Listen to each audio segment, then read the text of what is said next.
Pénitence et réconciliation avec Dieu. Tant de mots qui nous accablent. Est-ce le fruit du hasard? Si Adam et Ève ont été expulsés du jardin d'Éden, ne devrions-nous pas être à la quête de la condition perdue par nos ancêtres, comme une espèce de contribution personnelle à la grâce de la rédemption que nous apporte Jésus?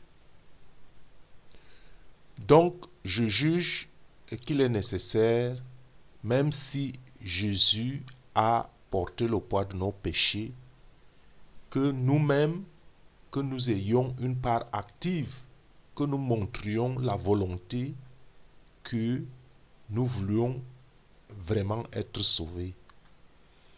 Et ceci passe par un exercice régulier, sinon quotidien, en dehors de la lecture de la Bible, en dehors de faire sien la recherche de la connaissance de la parole de Dieu.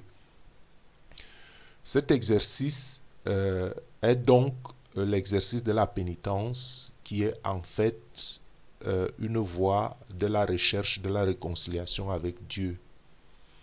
Et pour faire pénitence, il suffit de peu de choses. Il suffit juste de rechercher ses fautes par un simple examen de conscience. C'est ce que les autres appellent faire une confession. L'examen de conscience suppose donc un minimum de connaissance de la parole de Dieu. Il faut savoir quelle est la volonté de Dieu afin de pouvoir reconnaître son péché.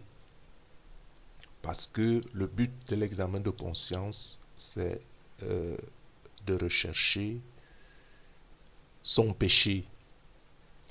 Donc, cet examen de conscience est personnel.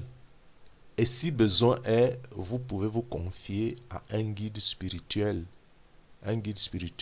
digne de ce nom, qui va donc vous aider.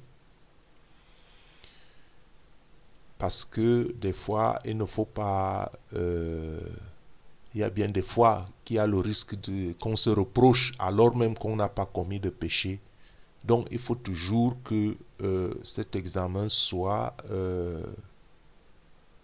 un examen bien, je dis, à analyser, une analyse profonde. Et si on n'est donc pas capable de faire une distinction nette, il faut chercher donc, comme je disais, un guide spirituel.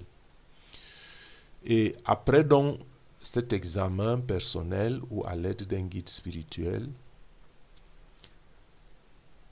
on identifie donc les fautes, on identifie le péché, et quand le péché a été identifié, il faut avoir un sincère regret d'avoir offensé Dieu et en demander pardon. Et cette demande de pardon, je vais vous donner ici à la suite une prière qui va vous aider, une prière biblique qui va donc vous aider à demander pardon à Dieu. Et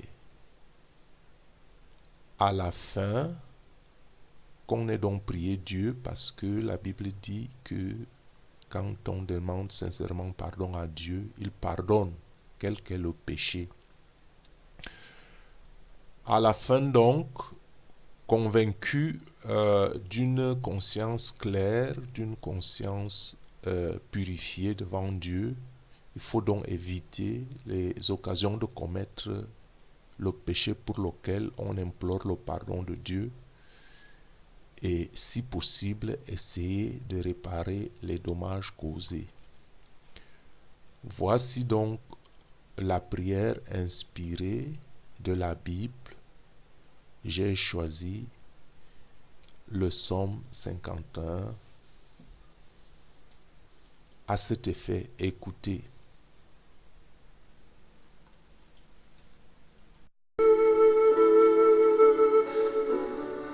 Psaume 51. Au chef des chantres, psaume de David. Lorsque Nathan le prophète vint à lui après que David fut allé vers Bathsheba. Ô Dieu, aie pitié de moi dans ta bonté, selon ta grande miséricorde. Efface mes transgressions. Lave-moi complètement de mon iniquité et purifie-moi de mon péché. Car je reconnais mes transgressions et mon péché est constamment devant moi.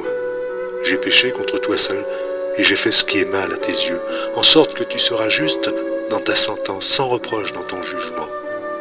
Voici, je suis né dans l'iniquité et ma mère m'a conçu dans le péché. Mais tu veux que la vérité soit au fond du cœur, fais donc pénétrer la sagesse au-dedans de moi. Purifie-moi avec l'hysope et je serai pur, lave-moi et je serai plus blanc que la neige. Annonce-moi l'allégresse et la joie, et les eaux que tu as brisées se réjouiront. Détourne ton regard de mes péchés, efface toutes mes iniquités, ô Dieu, crée en moi un cœur pur, renouvelle en moi un esprit bien disposé. Ne me rejette pas loin de ta face, ne me retire pas ton Esprit Saint. Rends-moi la joie de ton salut, et qu'un esprit de bonne volonté me soutienne.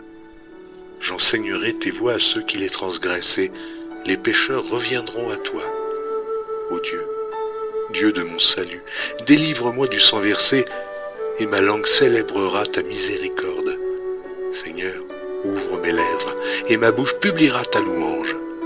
Si tu eusses voulu des sacrifices, je t'en aurais offert. Mais tu ne prends point plaisir aux holocaustes. Les sacrifices qui sont agréables à Dieu, c'est un esprit brisé. Ô Dieu, tu ne dédaignes pas un cœur brisé et contrit. Répands par ta grâce tes bienfaits sur Sion. Bâtis les murs de Jérusalem. Alors tu agréeras des sacrifices de justice, des holocaustes et des victimes tout entières. Alors on offrira des taureaux sur ton autel.